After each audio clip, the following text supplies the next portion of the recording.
Hello and welcome to today's online session. As we are doing chapter Indian economy on the eve of independence. Till now we have done role of agriculture, industrial development, occupation structure and foreign trade. Today we are going to discuss India's demographic condition during the colonial period. Demographic means population.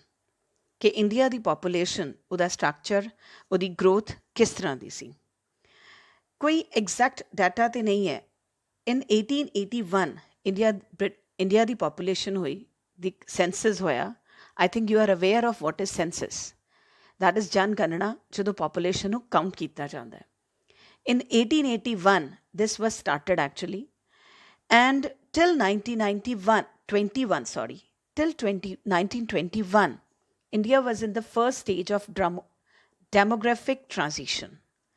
ਇਹਦਾ ਮਤਲਬ ਹੈ ਕਿ till then ਸਾਡੀ ਜਿਹੜੀ population the growth C that was sometime it rises, sometime it falls.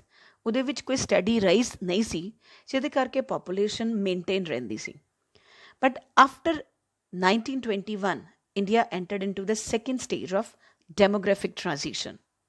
That is why year of 1921 is known as year of great divide because ਉਸ ਤੋਂ ਬਾਅਦ India ਦੀ population ਹਮੇਸ਼ਾ ਰਾਈਜ਼ ਕੀਤੀ ਐਂਡ ਕੰਟੀਨਿਊਸਲੀ ਰਾਈਜ਼ ਕੀਤੀ ਜਿਹਦੇ ਕਰਕੇ ਅੱਜ after so many years we are I think the second largest populated country in the world.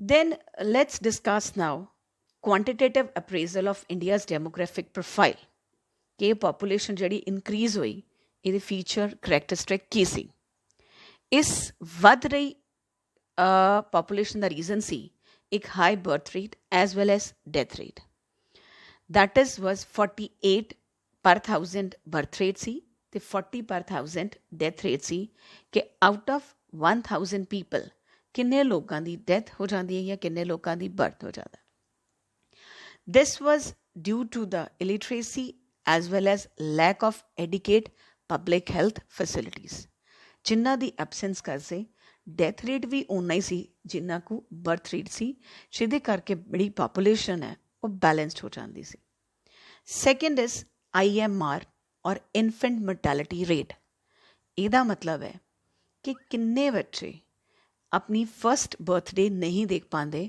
ਔਰ they are not able to survive the first year of their life that was 218 per 1000 that was also very high. A reason ਇਹਦਾ ਵੀ ਇਹੀ ਸੀ lack of adequate health facilities. Next is life expectancy rate ਕਿ ਇੱਕ ਇਨਸਾਨ ਦੀ average age ਕਿੰਨੀ ਸੀ ਉਸ time ਤੇ that was only 44 years ਔਰ ਜਿਹੜੀ ਇਸ ਵੇਲੇ it's around 68 years ਕਿ ਇੱਕ ਇਨਸਾਨ approximate ਕਿੰਨੇ ਸਾਲ ਜੀਏਗਾ that was only 44 years at that time ਜਿਹੜਾ ਇਸ ਵੇਲੇ 68 ਤੇ ਜਾ ਰਿਹਾ next is the literacy rate ਕਿ ਪਾਪੂਲੇਟ ਜਿਹੜੀ ਸੀ ਕਿ ਉਹ ਪੜ੍ਹੀ ਲਿਖੀ ਸੀ ਕਿ ਨਹੀਂ ਲਿਟਰੇਸੀ ਰੇਟ ਵਾਜ਼ ਓਨਲੀ 16% ਔਰ ਲੈਸ ਦੈਨ 16% ਜਦ ਕਿ ਜਿਹੜਾ ਫੀਮੇਲ ਲਿਟਰੇਸੀ ਰੇਟ ਸੀ that was only 7% and the above all the population was extensively poor ਕਿ ਉਹਨਾਂ ਕੋਲ ਕੋਈ ਫੈਸਿਲਿਟੀਜ਼ ਨਹੀਂ ਸੀ ਪ੍ਰੋਪਰ ਬੇਸਿਕ ਨੈਸੈਸਿਟੀ ਨਹੀਂ ਸੀ ਪੈਸੇ ਨਹੀਂ ਸਨ ਲਾਈਫ ਦੀਆਂ ਐਡਿਕੁਏਟ ਫੈਸਿਲਿਟੀਜ਼ ਨਹੀਂ ਸੀ so these were the features of India's population ਔਰ the demographic condition of India during the colonial period. Now we will discuss the next and the last topic of this chapter, that is the infrastructure development in India during the colonial regime. Infrastructure means ਉਹ basic ਅਤੇ physical structure ਹੈ country ਦਾ ਜਿਹੜੀ ਇੱਕ country ਦੀ productive capacity ਉਹਦੀ development ਉਹਦੀ GDP ਹਰ ਚੀਜ਼ ਨੂੰ boost up ਕਰਨ ਲਈ ਜ਼ਰੂਰੀ ਹੈ ਇਹ ਉਹ ਸਾਰੀਆਂ ਫੈਸਿਲਿਟੀਜ਼ ਨੇ ਜਿਹੜੀਆਂ ਸਾਨੂੰ ਚਾਹੀਦੀਆਂ ਨੇ as a citizen as well as to boost the industry ਜਿਵੇਂ railways ports water transport telegraph etcetera as well as social infrastructure 'ਚ ਆ ਜਾਂਦਾ ਹੈ that is parks, hospitals, schools, etc. Social infrastructure ਤੇ ਉਸ ਵੇਲੇ exist ਹੀ ਨਹੀਂ ਸੀ ਕਰਦਾ because we are under the colonial government. हाँ, लेकिन कुछ फिजिकल स्ट्रक्चर या बेसिक फैसिलिटीज़ ब्रिटिश गवर्नमेंट ने बनाईਆਂ, ਚਾਹੇ ਉਹਨਾਂ ਦਾ ਮੇਨ ਮਕਸਦ ਆਪਣੇ ਕਲੋਨੀਅਲ ਇੰਟਰਸਟ ਨੂੰ ਸਰਵ ਕਰਨਾ ਸੀ, ਆਪਣੀਆਂ ਜ਼ਰੂਰਤਾਂ ਨੂੰ ਪੂਰੀਆਂ ਕਰਨਾ ਸੀ, ਜਿਸ ਕਰਕੇ ਉਹਨਾਂ ਨੇ ਇਸ ਇਨਫਰਾਸਟ੍ਰਕਚਰ ਨੂੰ ਡਿਵੈਲਪ ਕਰਨ ਦੀ ਕੋਸ਼ਿਸ਼ ਕੀਤੀ ਜਾਂ ਜ਼ਰੂਰਤ ਕੀਤੀ। ਇੱਕ ਹੋਰ ਗੱਲ I just want to tell you, ਤੁਸੀਂ ਸਮਰ ਵਕੇਸ਼ਨ ਦੇ ਵਿੱਚ, ਅੱਜ ਕੱਲ੍ਹ ਦੇ ਵਕੇਸ਼ਨਸ ਘਰ ਦੇ ਵਿੱਚ ਹੀ ਹੈ, ਪਰ ਸਮਰ ਵਕੇਸ਼ਨ ਦੇ ਵਿੱਚ you use to go to the hill stations. ਇਹ ਜਿੰਨੇ ਹਿਲ ਸਟੇਸ਼ਨ ਨੇ, these were developed by the Britishers. Dalhousie is on the need of Curzon Dalhousie. Then Shimla. These were developed by them because ਉਹ ਲੋਕ summers ਦੇ ਵਿੱਚ planes ਦੀ heat ਨੂੰ ਨਹੀਂ ਸੀ accept ਕਰ ਸਕਦੇ, ਉਹਨਾਂ ਲਈ ਰਹਿਣਾ ਮੁਸ਼ਕਿਲ ਹੁੰਦਾ ਸੀ, ਜਿਸ ਕਰਕੇ they use to go to the hill station or the cold places. ਸੋ ਜਿਹੜੇ ਇਨਫਰਾਸਟ੍ਰਕਚਰ ਉਹਨਾਂ ਨੇ ਡਿਵੈਲਪ ਕਰਨ ਦੀ ਕੋਸ਼ਿਸ਼ ਕੀਤੀ, ਉਹਨਾਂ ਦੇ ਵਿੱਚ ਪਹਿਲਾ ਸੀ ਰੋਡਸ। ਰੋਡਸ ਬਣਾਉਣ ਦਾ ਮਕਸਦ ਮੇਨ ਬ੍ਰਿਟਿਸ਼ਰ ਸਕੂਲ ਸੀ to mobilise army within the India, because being a colonial government ਉਹ ਇੰਡੀਆ ਦੇ ਹਰ ਸੂਬੇ 'ਤੇ, ਹਰ ਜਗ੍ਹਾ 'ਤੇ ਰਾਜ ਕਰਨਾ ਚਾਹੁੰਦੇ ਸਨ। ਉਹਨੂੰ ਕੰਟਰੋਲ ਕਰਨ ਲਈ ਆਰਮੀ ਚਾਹੀਦੀ ਸੀ, ਅਤੇ ਆਰਮੀ ਦੀ ਕਮਿਊਟਿੰਗ ਵਾਸਤੇ they need to develop the roads. ਦੂਸਰਾ ਜਿਹੜਾ ਮੇਨ ਰੀਜ਼ਨ ਸੀ ਰੋਡਸ ਬਣਾਉਣ ਦਾ, ਉਹ ਸੀ ਕੰਟਰੀ ਸਾਈਡ ਤੋਂ, ਪਿੰਡਾਂ ਦੇ ਵਿੱਚੋਂ ਰॉ ਮਟੀਰੀਅਲ ਕਰੈਕਟ ਕਰਕੇ ਰੇਲਵੇ ਸਟੇਸ਼ਨ 'ਤੇ ਪਹੁੰਚਾਉਣਾ, ਤਾਂ ਹੀ ਉਹ ਜਿਹੜਾ ਰॉ ਮਟੀਰੀਅਲ ਹੈ ਉਹ ਇੰਗਲੈਂਡ ਐਕਸਪੋਰਟ ਕੀਤਾ ਜਾ ਸਕਦਾ ਹੈ। So this was the main reason why the roads were developed. ਲੇਕਿਨ ਆਲ ਵੈਦਰ ਰੋਡਸ ਦੀ ਐਕਿਊਟ ਸ਼ਾਰਟੇਜ ਰਹੀ during the British rule. Rainy season ਦੇ ਵਿੱਚ ਮੌਨਸੂਨ ਦੇ ਆਉਣ ਨਾਲ ਇਹ ਸਾਰੀਆਂ ਰੋਡਸ ਵਾਸ਼ ਆਊਟ ਹੋ ਜਾਂਦੀਆਂ ਸਨ, ਬਿਕੋਜ਼ ਇਹ ਕੱਚੇ ਰੋਡਸ ਹੁੰਦੇ ਸਨ, ਪੱਕੇ ਰੋਡਸ ਡਿਵੈਲਪ ਨਹੀਂ ਸਨ।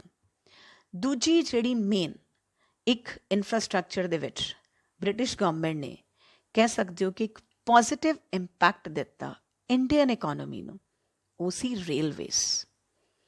ਅੱਜ ਜੋ ਰੇਲਵੇ ਦਾ ਸਟਰਕਚਰ ਅਸੀਂ ਲੋਕ ਯੂਜ਼ ਕਰ ਰਹੇ ਹਾਂ, that was developed and started by the Britishers in 1850. And this is the most important contribution. ਇਸ contribution ਦੇ ਦੋ ਫਾਇਦੇ ਹੋਏ ਇੰਡੀਅਨ ਕਮਿਊਨਿਟੀਜ਼ ਨੂੰ ਜਾਂ ਇੰਡੀਅਨ ਨੂੰ।